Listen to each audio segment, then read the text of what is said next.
a record button will show red as soon as your recording has begun. And anything you're presenting now on your screen is recording. So it's kind of like becomes a screencast of what you're showing or doing on your computer. So right now I'm showing my screen, and it's recording anything that's showing on my screen. If I just wanted to show me and talk to my students, I would stop presenting and it would just show a video of me talking to my students. So I'm going to show you how to create a Google Meet invitation 2 different ways. So the first way is going to be by opening up a new tab and coming over here to where it says Google Apps and clicking and coming to your calendar for whatever reason. There we go. Coming over here to your calendar. And I like doing it on my calendar. I'll tell you why. I know Google Classroom has made it easier, but I like doing it on my calendar because it keeps like a permanent record of all of my meetings. And you can actually add materials to your meetings as well. And I like having it on my calendar. So that is one way. So right here, here's our meeting for today. Let's say I wanted to create a meeting for tomorrow. I would just click on the date, and then I come right here to more options. I always open it up into the more options. And then I just type a title, sample meeting, and then make sure the date is correct. And if it's not all day, which it's usually not an all day meeting, uncheck that box. And then you're going to enter the time for your meeting. Does it start at 10? And when does it end? Maybe it ends at 11. And then you're going to come down, you're going to skip all of this and come right down here to the video conferencing icon, the little video icon, and click Add Conferencing, and come over here to where it says Google Hangouts Meet right here. And you can see it says up to 250 participants. That's new. That was supposed to roll out in July, and Google stepped that up and rolled it out pretty quickly as a result of the at-home learning that's going on right now. So you can have up to 250 participants. Click on that, and then you'll see right here it says Join Hangouts Meet. If we click on the down arrow, you'll see this is your meeting ID. That's the link that you all received to get into our meeting today. And this would be a link that you could easily copy by hitting Control-C after you've highlighted it. And you could paste that in your Google Classroom very easily and create an announcement, which I'm going to right now to hit Classroom. And pick one of your classrooms. And then from here, I'll show you the other way you can create a meeting. We'll go into this classroom, and then right here, share something with your class. You could click and you could type an announcement. Please join our class. And then you would just say tomorrow at 10 a.m.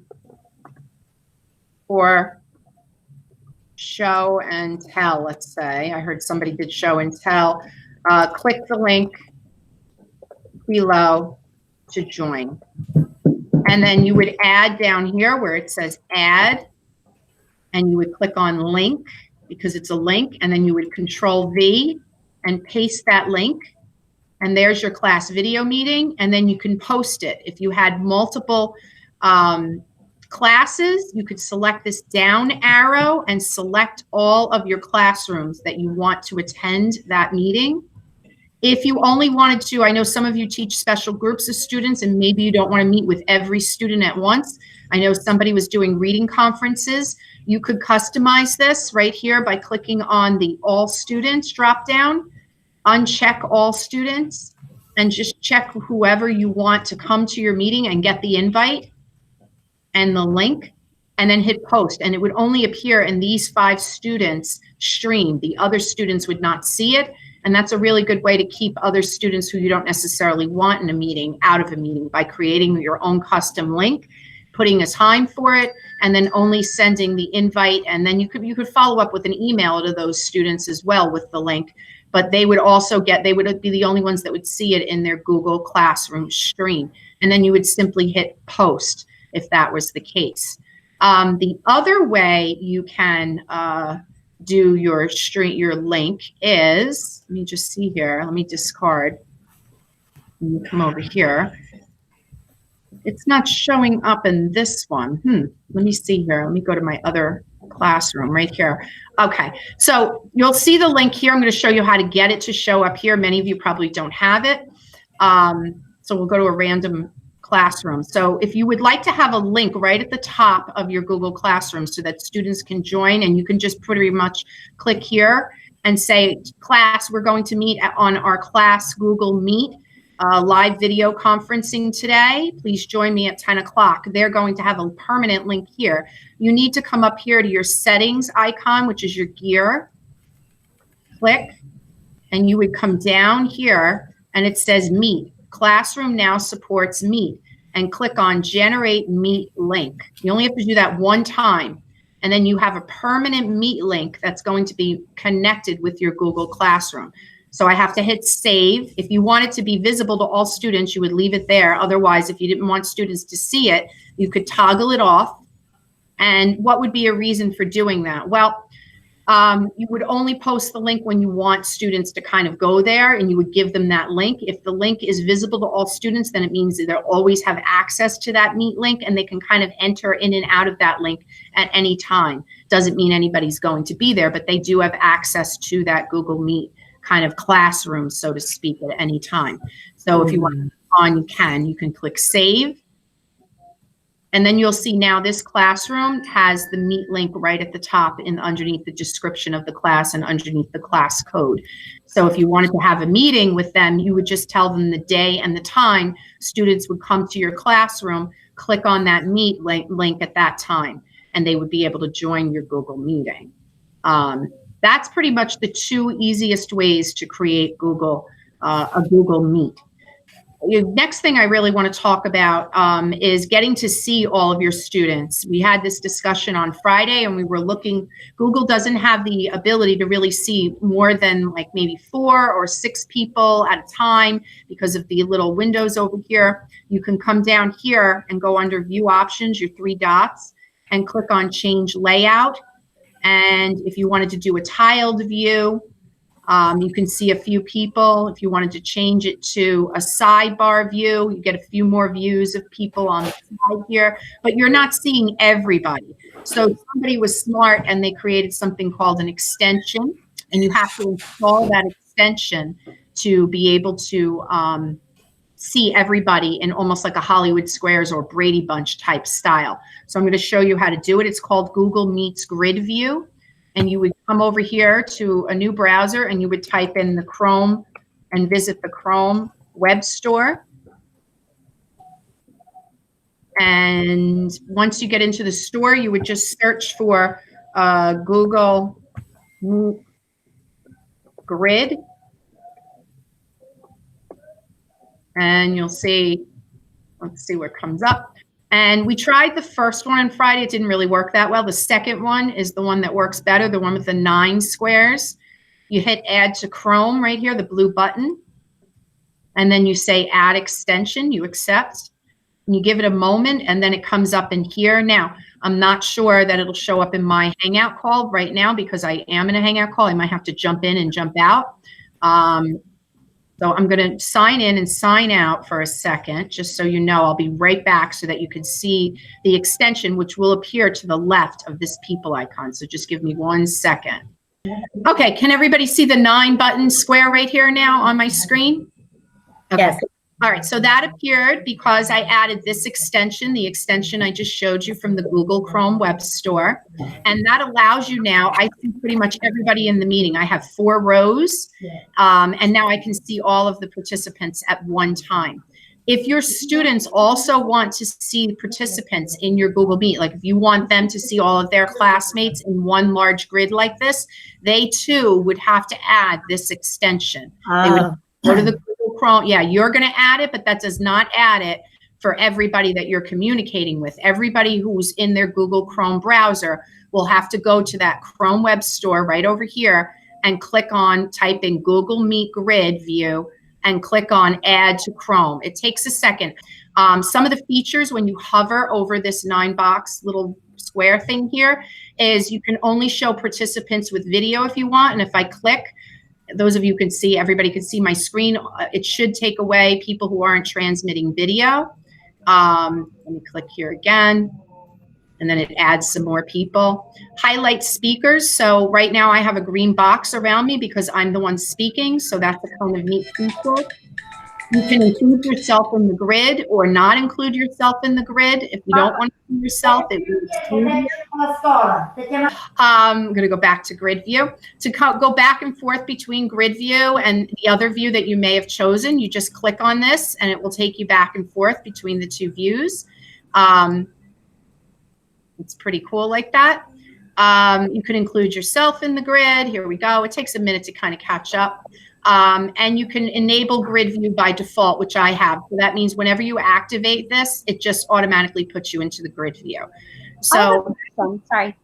Go ahead. Question? Okay, I'm sorry. I just have a question. So if it's too difficult for the kids to download this, or if their families are having difficulty with it, could we just do it this way where we could screen share with them? Just like what you're doing now? Absolutely, absolutely. You're there, exactly. You can screen share with them, but the issue is if you go off this screen to show, maybe read a book to them or something like that, they might not see it. But you can have them, they have to, I'll show you right now. So I'm seeing all of you.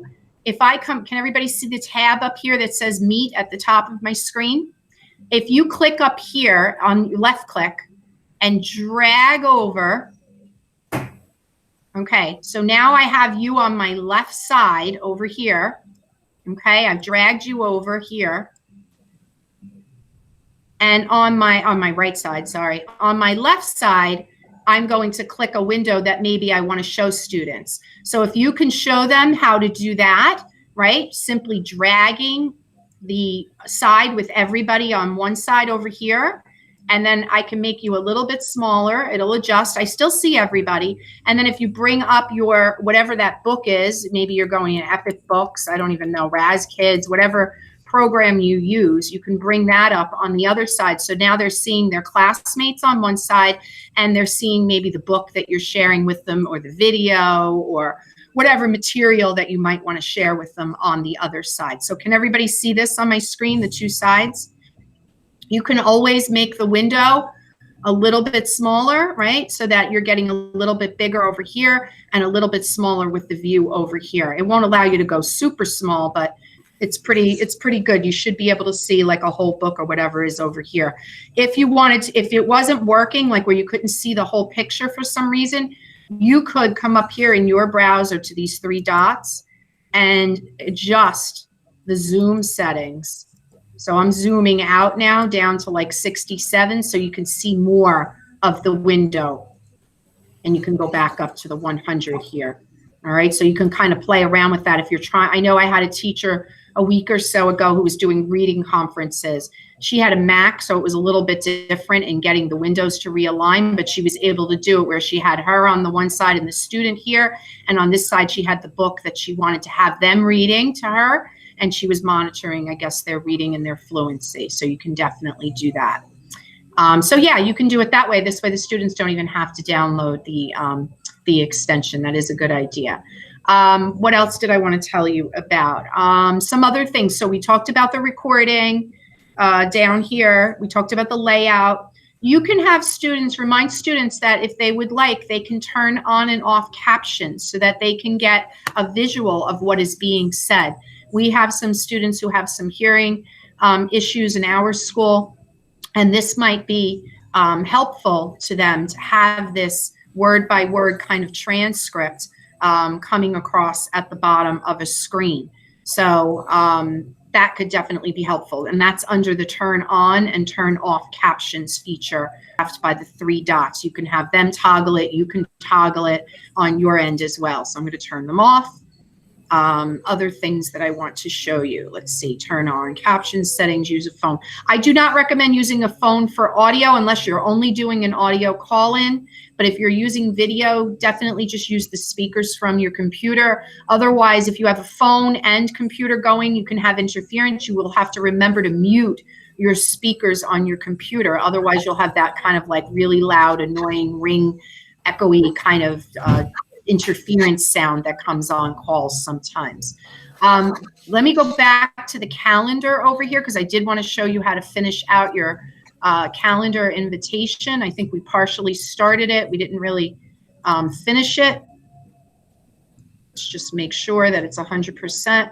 So I'm going back into my calendar invitation. I made it a Hangouts Meet. You can add guests over here. So if you just wanted to give them a reminder in their email, their school email, or a co-teacher maybe that you want to join your Google Meet, you would just type in their names or start typing in their names, and a list of students or teachers would come up, and you can add them here, and they would get an invite in here as well. I like this feature down here. If you create a calendar invite, you have an attachment feature. When you click on that, you can attach anything you want from your drive, from the internet, anything you download, by hitting that, clicking select, and it will then, once you're finished Google Meet, and I hit save, that particular attachment during your meeting times from 10 a.m. to 11 a.m. on that day and time, oh, I have to get rid of John there, will be available in your Google Meet, and show you where that would show up. It's going to show up right down here where it says Google Meet training, and you'll see that little attachment symbol. I don't think I put, let me see, I think I put one attachment. Yep, I have one attachment in our meeting. You should all be able to access this attachment as well. If you click in your lower left-hand corner and you go to the attachments, you should see providing a Google Meet using Classroom. It's a little step-by-step guide that you can open and view. Right there that I shared with our Google meeting, and that's right there. So anything that you put in that area in your calendar invitation, over here, I was in my calendar invitation. Let me go to the right month here. Will show up in that lower left-hand corner as well. So this was my, right there, that would be in my tomorrow's meeting. All participants would have access to that particular video in my meeting tomorrow. So that, yes, question. I'm sorry, it's Elsa. I'm sorry about the interruption before too. My dad called and he can't hear. I missed that part about the attachment. I'm sorry, everyone. Could you just repeat how, if I want to attach a video to, or something, how to do that again? I missed a step. So if you're creating it in Google Calendar, your Google Calendar, if you're creating a Google Meet invitation in here, as opposed to doing it in Google Classroom, you would just go into your calendar, the meeting time, the actual event. Yes. And then right down here where it says, like under your notes here, there's a little attachment symbol. Okay. Click on that. Okay. Select any files you want. You can upload, from your desktop, your drive, and then you'll see that it appears right here. And then when your meeting is active between those, 10 and 11 a.m., when you come into your meeting, you and your participants will have access in the lower left-hand corner by clicking here to those attachments, and click on this attachment, and you'll see I put an attachment in for our meeting right here for all of my participants. Thank you so much. Thank you. Oh, you're welcome. You're welcome. Absolutely. Other ways that you can get your meeting information, you can come inside your meeting, copy joining information. You can copy it and paste it in an email. It's pretty easy to do to share the meetings. You can turn off right here on the lower part here, your sound. I can turn off my microphone. I can turn off my video if I want at any point. If I want to see all of my participants in like a list form, I can click on the little people icon. I have 19 right now, and I can scroll down and see everybody.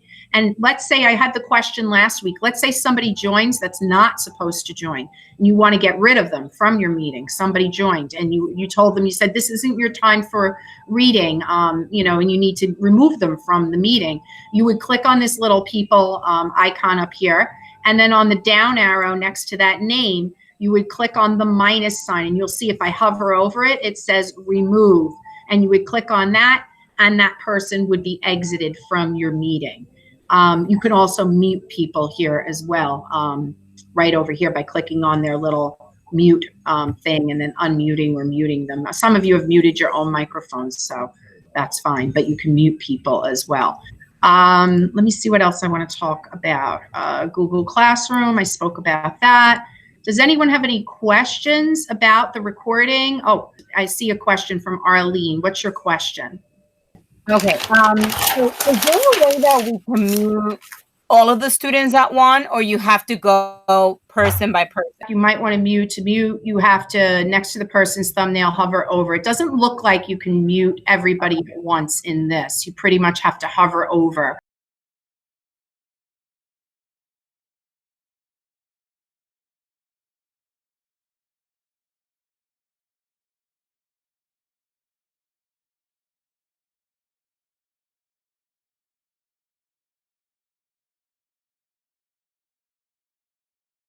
For right now, they're saying you have to click here and click on the mic. I mean, you could tell the kids to mute themselves too and easily show them how to do it. I mean, just tell everybody, hey, click on this and mute your microphone by clicking here. It's a pretty easy thing to do. Yeah, you definitely probably don't want all the kids screaming and yelling at once or something. Yeah. Thank you. That would not be fun at all. Some of the things that you're thinking of doing with this, how are you thinking of using it in your classroom? Maybe we could share some of the ways so that people can get some ideas of how to use it, and how to just maybe roll it out initially. How about Allison? Hi. Can you hear me? Hi. Yep. Hi. Can you hear me? Yep. Okay. No, I mean, as our grade level team, we've just been thinking about meeting with the students at least once a week so that we can conference in with them just to make sure that, you know, they're okay, or if they need help, we're there for them. You know, so having that designated time, like once a week at least, to start off, you know, just so that we can, you know, see them and face to face with them and just make sure that they're okay, and if they need anything, that we're there. So I think that's a great idea. I think that'll make the students very happy just to see your face and to see some of their classmates' faces. And it'll probably make you a little bit happier being home and having a little bit of connection. I feel like we're all a little disconnected. It is nice. I enjoy these meetings because I get to see so many people and talk to people. I have another meeting on Thursday. So I definitely think the kids need that interaction too. So that's a great idea. The only thing that we were worried about was that not every student has a consent form or signed the consent form. So, you know, just we're trying to, like, you know, email the parents and let them know, hey, to fill this out, but not everyone was on board with that, at least with my parents. Some of them were concerned with videoing with their child. So I still have like 8 or 9 students or parents that didn't sign the consent form. So, you know, just being able to at least meet with the ones that signed it and said yes, I feel like will help those students as well. And it will. As well. And if you record your meeting, you can post your recording. So when you're finished recording, where did my mouse go? There it is. Okay. If we're down here, let me just click out of this little view over here. When I hit down here, stop recording. What's nice if I create the Google Calendar is my recording is kept with my Google Calendar invite in my calendar in that notes section where I put my attachment. My recording will appear there. You'll also get an email with your recording saying it's ready to roll. I mean, if you're using Zoom, just make sure you put on all the precautions that Jason, I think he sent out a list so that, you know, only people are admitted if they're invited and you can admit them and all of those kind of things. And you have a password on the room and stuff like that. But I do like Hangouts much better for school and for kids and for little kids as well. It's very easy for them to do. And right now it's connected with Google Classroom. So you have that permalink if you don't want to go into the calendar. There's just a lot of reasons why I would stick with this as opposed to the more commercial type of meeting thing there. I'm so sorry to bother you. I have a question too. Sure. I'm sorry. I don't mean to cut anybody off. No, it's fine. No. When you're creating the Google Classroom, the Google Meets, like to join on a calendar, yes, you said we can select the students. So for instance, those that don't have the consent form, we can just make sure that the students that we're inviting are the ones that have consent, right? So we just click on the students that when we're creating from the calendar. If you do it from the calendar, the way you would do it is by guests, right? Specifically by guests. Okay. Or what you do is, let's say this was my Google Meet. All I'm doing is copying this. I'm going to come over to my classroom. Right. And in my classroom, I'm pasting that link. Well, not even pasting it. I'm putting an announcement. I'm adding that link here, right? Control V, add the link. And now up here, I'm only selecting the students who have consent. So maybe these 5 students have consent, and I put my announcement, hi, we will meet live, we will meet on whatever, and there's my link, and then post it. So now only those 5 students are getting that Google Calendar, and then you can also send them an email by adding those names here. They'll also get an email invitation. So it's like multiple places. So regardless, thank you. Here or you go inside of Classroom, just know that if you create it on Calendar, you have to use the link from Calendar. If you don't use a Calendar link, you're going to use this link right up here. Okay. Right. The problem with this is like an open, I can open this now. This is like an open, you have 2 Google Meets open. Oh, it's not going to let me have 2 Google Meets open. I have to close one. It only allows you to have 1 meet open at a time. If you're using this link, this link is always available for kids to kind of pop in at any time.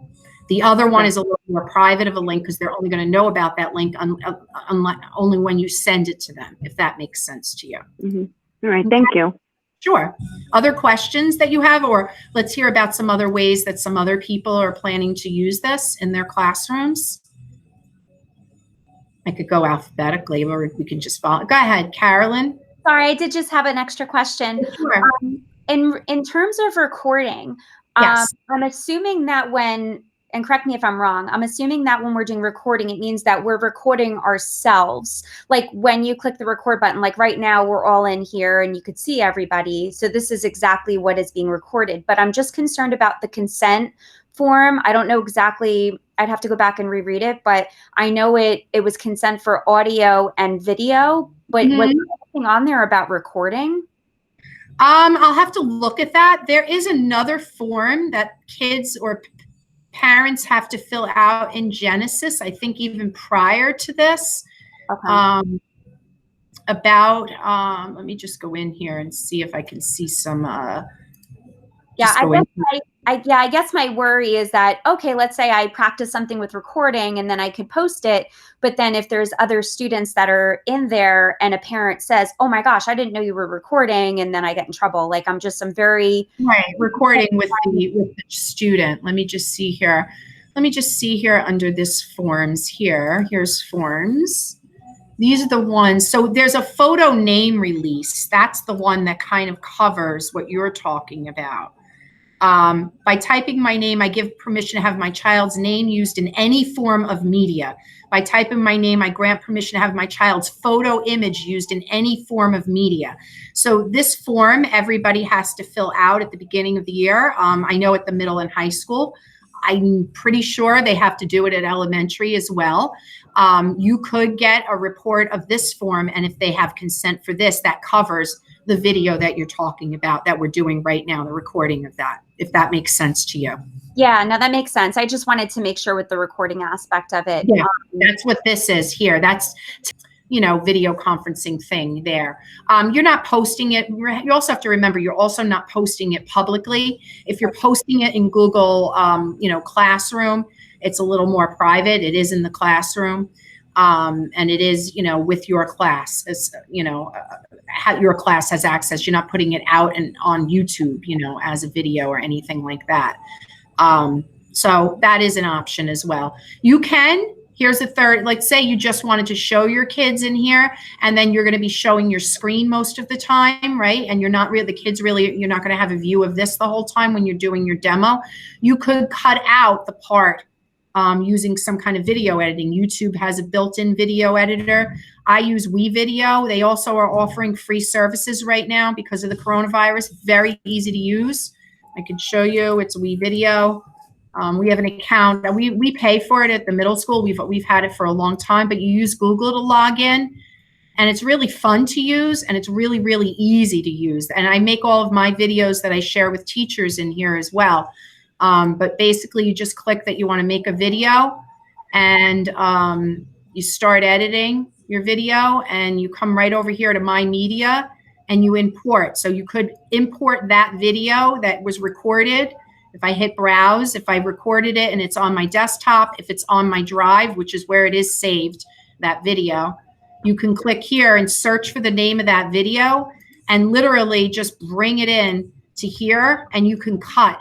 So this little toggle right here, there's a scissor, and that allows you to cut out pieces of your video. It's a matter of like a millisecond. I do have a WeVideo training video if anyone is interested in that. I did do a training with middle school teachers a couple of weeks ago. You can email me. I could send you that video. Or if you wanted one-on-one training about editing, you can do that. It really doesn't take very long, and it does make your videos kind of nice. Like I add like a little title slide in the beginning of it so that it says what the video is about. But you don't have to do that. You can just kind of post it in your classroom. And I would just say at the end of the meeting, just say, listen, parents, are going to be hovering over their kids or nearby anyway. I would just say, I'm going to be posting a copy of this in our classroom so that everybody, and maybe put that in your invite, in your little announcement, say, I'm going to have a Google Meet, hangout. I will record it for anyone who can't make it. You'll be able to watch a recording, but you won't be able to live participate in it. And this way they know ahead of time. And then during the meeting, you could say, listen, this is being recorded. Afterwards, you can access a copy of what we talked about in case you forget what I said or anything that we went over. It'll be in your Google Classroom. So now you're just kind of repeating yourself. And then that kind of, it's in the recording as well, it's kind of covering you, and you're doing it in Google. That's another layer of protection as opposed to the Zoom out there as well. So I think you should be okay. Okay, thank you. Right, you're welcome. Anyone else have a question, or can I get someone else maybe to share something that they would do with this, with their students, anything that they have that they want to share? So Cian? Yeah, Elsa. I know that my little niece is 9 years old and she's in 3rd grade in Hillsdale. And this is the first day that they're doing video with her teacher. Okay. And the way they're doing it is they were assigned a time in smaller groups. I guess Nice. so that they can each participate and share some quality time with each other. I'm not sure. I think this piece today was for instruction, but of course the socialization goes in as well. So I have small groups to begin with. My biggest group is 9, so I could do this easily with 9 students. But classroom teachers, if it's going to be really, I don't know, classroom teachers might want to try something like that where you have smaller groups so they can really have time to express themselves and then like change the groups up maybe. Just a thought. Yeah, no, I think some teachers are doing it in small, are thinking about, rather than the whole class, maybe breaking it up into a smaller group. And, depending on how even maybe you group them when you were in class together, that is an idea. It depends on, I guess, what your goal is for that session. If your goal maybe is to just go over a list of things to do and give instructions, that might be okay to do that with a larger group. If you were doing something where they were doing a show and tell or reading their writing. For example, I know one teacher was thinking of they do writing each week and they were going to share some of their writing. Maybe you would do that with half the class instead of, the whole class. This group of students goes this week, next week, the next group of students goes. Not every student has to go necessarily every week either, like we play around with it. Remember, there's no real rule right now. I think Ken's overall message to the principals at the elementary, middle, high school levels was that they just wanted some kind of connection with the students. And he felt like at the elementary level, this was even more important. He felt like the high school, the kids are like, whatever, they have the work to do. And at the middle school, we've been using Classroom for a long time. But he felt like definitely at the elementary schools, the little kids probably were looking for that connection with their teacher. And I know they are at the middle school. We created a little video for Easter for them. Some of the teachers have been doing video check-ins with their students now and again, or recording themselves and posting. I know just to see your teacher in a recording might be enough for some students. So, start with what makes you comfortable. And if at any time you feel like you feel like your principal or your supervisor is giving you any kind of a problem related to your level of participation in video conferencing, you need to just reach out to Christina or Dana and let them know, and then we'll work on it from our end. But that wasn't what the message I got from Ken. He was pretty laid back about it all. He has a wife who's an elementary school teacher, and she just, I guess, had started using it and, check in with her kids. So I think he gets a lot of his feedback and ideas from that because, she is a teacher. So he runs things by her a lot of times. So I don't think this was necessarily like you have to start today and be teaching all day, video conferencing, or teaching your reading class video conference, while video conferencing. Maybe you're putting the materials in there and you're doing different kinds of check-ins with them. Maybe you want to read a book to them and record yourself reading the book and share it, and have them watch that reading. And then later on, in the week or something like that, you check in and say, let's talk about the book that I read, and, share your feelings. Or maybe they had to answer questions related to it. And then you have an open discussion, live together. I mean, there's a lot of different ways that you can use it. And that's why I like the idea of the Google Docs, for you all to see each other's ideas and how you're using it in your classroom, so that maybe you can kind of steal ideas from each other, because that's the best way to get ideas sometimes, when you don't have to think of them yourself, especially nowadays. Somebody else comes up with a good idea. Why not? Elsa had a great idea, breaking into smaller groups. Steal that idea. That's a good idea. Anyone else want to share, or questions, of course? I have a question. Yes, Colleen. Hi, honey. Hi. I'm good, thanks. You said that if we were doing this, it could be recorded. So my question is, you gave a lot of great information, but maybe I didn't catch it the first time. Is there a way you could have this recorded and we could refer back to it in case? Yeah. I am recording it. So I will save it. And I do have 2 other videos that I created, just showing you how to use Hangouts, that I can also share. So I'll share 3 links with you after this presentation to School 3. Okay. So if I didn't write it down quick enough, we'll have it as a backup to refer back to. Thank you very much. Yeah, no problem. Absolutely. My pleasure. Anybody else? Anybody else want to share a way that you're going to use it possibly? Anybody used live video conferencing with their students already and tried it? No, and that's fine. I mean, we were, it's a big deal. Demetra, did you want to add anything? Yeah, I was just going to share that I started doing video conferencing. I'm the OT, and I service School 3 and 4. So a lot of my parents had started asking me about virtual OT sessions. I think the feedback I got from a lot of them is that they just had a lot on their plates in terms of the schoolwork already, and they weren't even like opening the emails I was sending regarding OT and doing stuff like that at home. So because they started asking, I just offered it to all of my students. So I have about half of them that want to do it.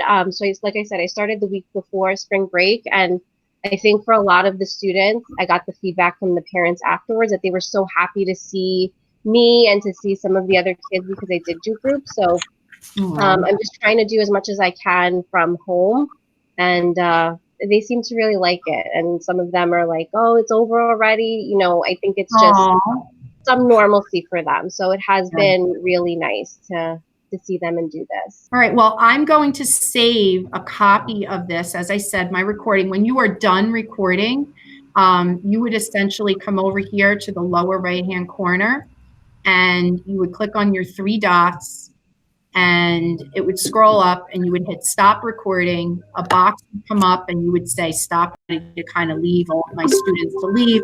And then I would stop presenting and close the room out, that kind of thing. Does anyone have any last minute questions? Yes. I just wanted to say thank you. That's all. Thank you for all, for all the information, because at least for myself, I have never used this before, and everything that you have said is very helpful.